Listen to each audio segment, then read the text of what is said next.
Ever since I finished Welcome to Derry a couple of weeks ago, I've been pondering about the nature of its villain.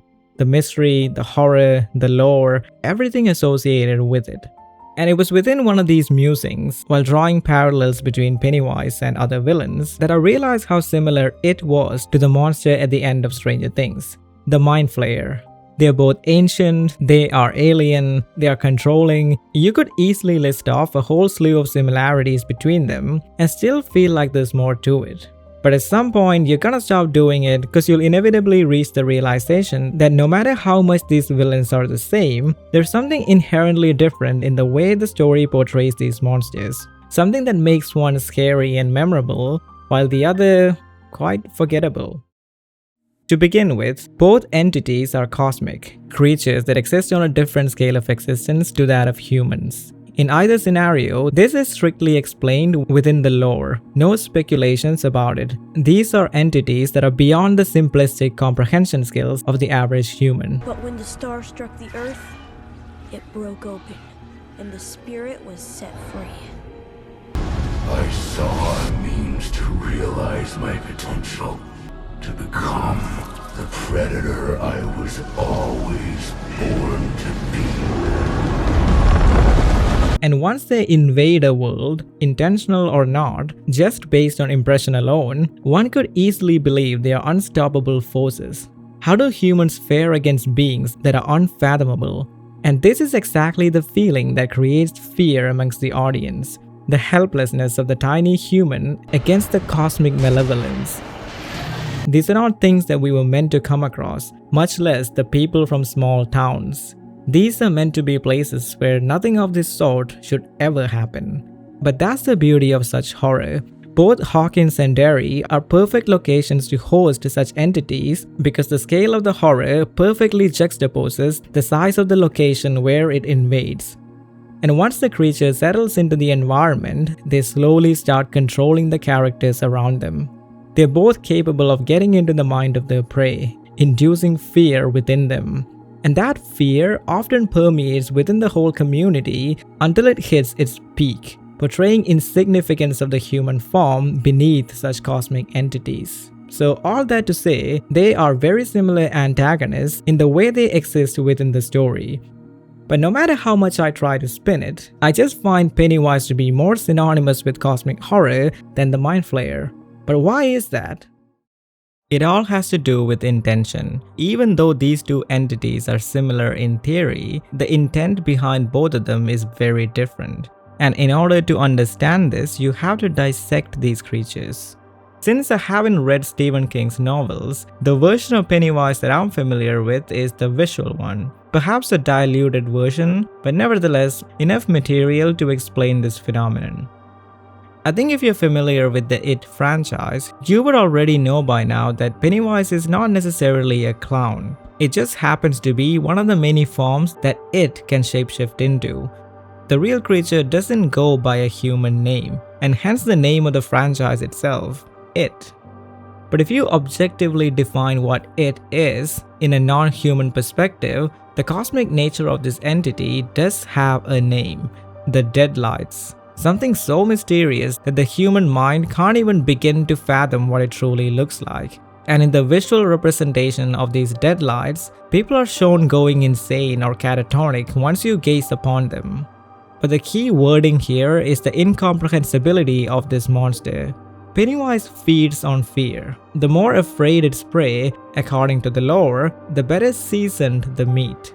And as morbid as it may sound, it does create a loophole in the cosmic lore of the entity, because based on this logic, it seems as though if you don't have anything to be afraid of, in theory at least, you can defeat this creature.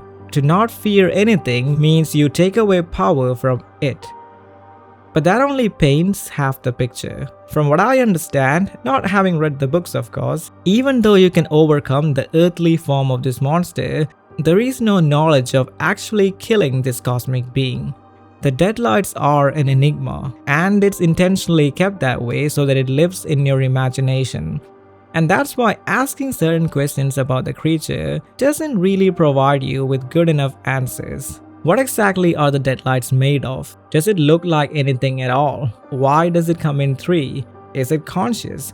There are a ton of questions that I've had after seeing this visual representation that doesn't quite have proper answers to. Which means there is a level of incomprehensibility associated with this creature, which makes it the representation of fear itself. And that is the essence of cosmic horror. To put it in simple terms, there's more to this monster than what meets the eye. But now let's take a look at the Mind Flayer. I'm not gonna lie, the early iteration of the Mind Flayer was one of the best visual representations of the cosmic that I've ever seen. It perfectly draws parallel from the Deadlights, as the Mind Flayer is also portrayed to us as an intangible being.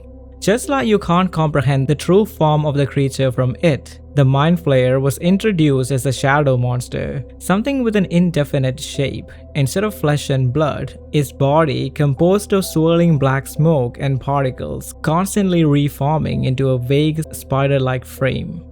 And at this point, the mystery is still intact enough to ask the same questions that you can ask of the Deadlights and Pennywise. Is it from another world? Why does it not have a physical form? Is it truly cosmic? Questions that allow the beast to build stature within your imagination.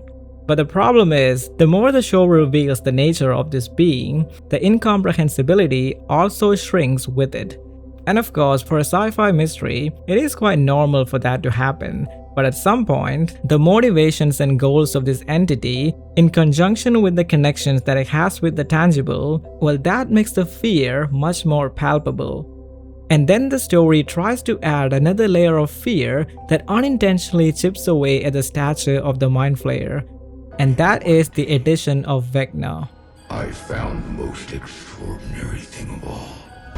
I saw a means to realize my potential, to transcend my human form, to become the predator I was always born to be. You see, if you were to compare both Stranger Things and the It franchise, I think you'll inevitably draw a parallel between Pennywise the Clown and Vecna. Although the actual antagonist is a cosmic entity in the form of the Mind Flayer and the Deadlights, its interactive form that terrorizes the characters are both Pennywise and Vecna. But the way the story portrays this relationship is entirely different. While they're both capable of mental manipulation and altering reality, Pennywise is just a visual representation of the Deadlights. It can take any shape or form, based on the things that you're afraid of. And it only serves as a conduit to apply human meaning to the cosmic. But Vecna has more agency in Stranger Things. But based on the story, you can clearly tell that Vecna is the person who shapes the Mind Flayer into a physical form. Although the Mind Flayer is shown to be another dimensional being in the earlier seasons, the introduction of Vecna renders this pointless. He imposes his will on this cosmic force, and by gaining that primary human responsibility, in my opinion, it severs the cosmic nature of this being. And it clearly didn't help the cause that the Mind Flayer was almost turned into a meat suit, like a humanoid robot from a mecha anime with Vecna at the center of control. In contrast, Pennywise is never in control of the Deadlights. Even the argument makes little to no sense, for he is just an extension of a mysterious cosmic entity. If the Deadlights are the sun, Pennywise is just a ray of light emanating from it. It doesn't really have a way to separate itself from the source. Which is why even if you could compare how a bunch of non-skilled humans could take out either of these creatures, which is basically what happens at the end of both stories, one of them still holds on to its true form even when it's defeated. In It Chapter 2, the losers realize that Pennywise gains strength from their fear. So, upon realizing this, they draw courage to stand up to the beast, refusing to give in to its tricks. And as a result, it reduces the stature of the enemy, quite literally, as it shrinks and shrivels into a small, weakened body. And once they crush its heart, it is obvious that the physical manifestation of this creature in Derry is almost definitely gone. But what happens to the Deadlights is still hidden from us. And even as you go and search for this information in the books, from what I've been researching, there is no concrete evidence as to what really becomes of this cosmic entity. Some people argue that it died with Pennywise, while the others argue that it's still out there. It being a cosmic entity, it cannot be killed by humans. But the best way to explain this is through the cosmic perspective. The Deadlights are not something that you were supposed to understand, so in the bigger picture, they still remain beyond human comprehension. And this is a conclusion that you can absolutely draw from the way the entity is presented to us. There's something infinitely scary about a monster that even after you defeat it, you simply cannot understand why you came over, and whether or not it is still out there. Now that is true cosmic horror. Now compare this with the ending of Stranger Things. The characters already know what the Mind Flayer's weaknesses are. All they have to do is weaken it with fire, while Eleven kills Vecna, the one in control of this creature.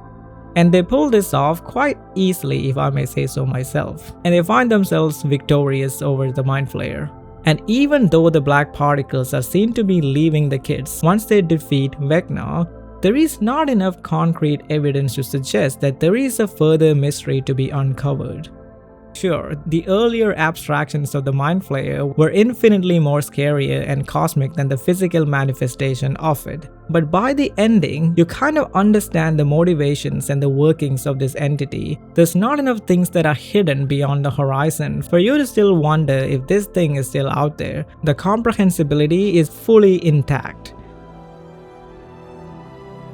The audience now know where they came from, how they infect hosts, how they connect organisms into a hive mind, how they formed the Mind Flayer, and why they are no longer a danger to Hawkins after the bridge is severed. This means that there is no longer a mystery to the story. It almost seems like whatever you can know of the Mind Flayer is already laid out in front of you, and the next time it might show up, if it's still out there, you have the answers to it. And that simply takes away the fear of the unknown. And that's why Pennywise and the Deadlights are a different kind of scary. Even if the Deadlights can manifest in another part of the world, or even somewhere out there in the depths of the cosmos, the human mind still can't comprehend the true nature of this beast. And as that old saying goes, you fear what you can't understand. Thanks for watching, and I'll see you in the next video.